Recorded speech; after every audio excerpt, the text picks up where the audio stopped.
గృహలక్ష్మి సీరియల్లో బుల్లితెర ప్రేక్షకుల్ని ఆకట్టుకున్న కస్తూరి శంకర్ హీరోయిన్ గా అనేక సినిమాల్లో నటించింది. అయితే తాజాగా ఆమె సినిమా ఇండస్ట్రీలో ఉన్న కాస్టింగ్ కౌచ్ గురించి ఓపెన్ అవుతూ సింగర్ చిన్మయి పై ఆసక్తికరమైన వ్యాఖ్యలు చేస్తుంది.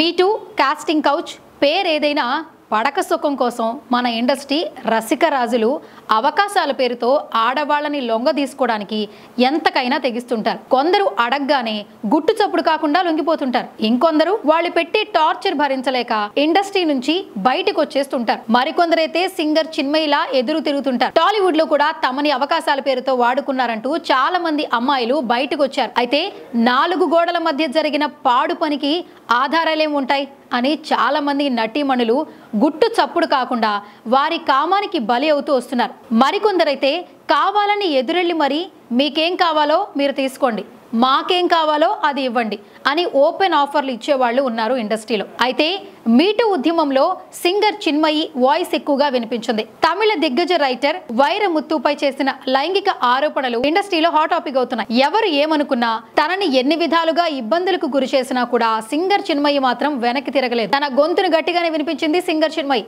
ఇదిలా ఉంటే చిన్మయి వైరముత్తు వ్యవహారంపై కీలక వ్యాఖ్యలు చేశారు. తమిళ వివాదాస్పద నటి ఇంటింటి గృహలక్ష్మి సీరియల్ హీరోయిన్ కస్తూరి శంకర్ కీలక వ్యాఖ్యలు చేసింది. ఇప్పుడు ఆ వ్యాఖ్యలు నెట్టింట వైరల్ గా మారాయి. ఆ ఇండస్ట్రీ ఈ ఇండస్ట్రీ అని కాదు, ఇలాంటి వాళ్ళు ప్రతి ఇండస్ట్రీలో ఉంటారు. కొంతమంది బయటకు వచ్చి చెప్తారు, కొంతమంది చెప్పరు. నాకు కూడా మీటూ అనుభవం ఉంది, కానీ ఏదైనా చెప్పే విధానం ఉంటుంది. సింగర్ చిన్మయి నేరుగా ఆరోపణలు చేస్తుంటుంది. ఆమె వైరముత్తుపై ఆరోపణలు చేశారు, నిరూపించలేదు, నాకు ప్రాబ్లం చేశారు. కాస్టింగ్ కౌచ్ ఇబ్బంది పెట్టిన వాళ్ళ పేర్లు నేను చెప్పలేను. వాళ్ళ పేర్లు నేను చెప్తే ఆధారాలు ఇవ్వాలి. ఆధారం కోసం నేను ఎక్కడికి పోవాలి? కానీ చిన్మయి ఆ రిస్క్ తీసుకుంది. నాకు చిన్మయి తెలుసు, వైరముత్తు తెలుసు. 25 ఏళ్లుగా వైరముత్తు నాకు తెలుసు. ఆయన్ని ఎన్నోసార్లు కలిసా, ఫోన్లో మాట్లాడా. ఆ టైంలో ఆయన నాతో చాలా కరెక్ట్గా బిహేవ్ చేశారు అని చెప్పగలను. ఆ వ్యక్తి చాలా పర్ఫెక్ట్. నన్ను చాలా ఎంకరేజ్ చేసేవారు. నా ఫెమినిజాన్ని చాలా మెచ్చుకునేవారు. నన్ను తమిళ ఇండస్ట్రీలో బాగా ఎంకరేజ్ చేసింది ఆయనే. నా ముక్కుసూటితనం ఆయనకు చాలా ఇష్టం. నా వరకు ఆయన నన్ను ప్రోత్సహించారే తప్ప ఎలాంటి ఇబ్బంది పెట్టలేదని స్పష్టం చేస్తుంది కస్తూరి. ఇదే ఆయనతో నాకున్న అనుభవాన్ని షేర్ చేసింది.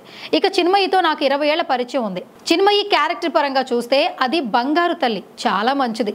ఇద్దరు మంచి వాళ్ళ మధ్య ఏం జరిగిందనేది ఆ ఇద్దరికి మాత్రమే తెలుసు. దాని గురించి మనం మాట్లాడాలంటే ఆధారాలు కావాలి. అవి లేకపోవడం వల్లే మీటూ ఫ్లాప్ అయింది. హాలీవుడ్ లో అందరూ కలిసి ఫైట్ చేశారు, కానీ సింగర్ చిన్మయి ఒంటరిగా ఫైట్ చేసింది. ఆధారాలు లేకుండా ఫైట్ చేయడం కష్టం అంటూ చెప్పుకొచ్చింది కస్తూరి.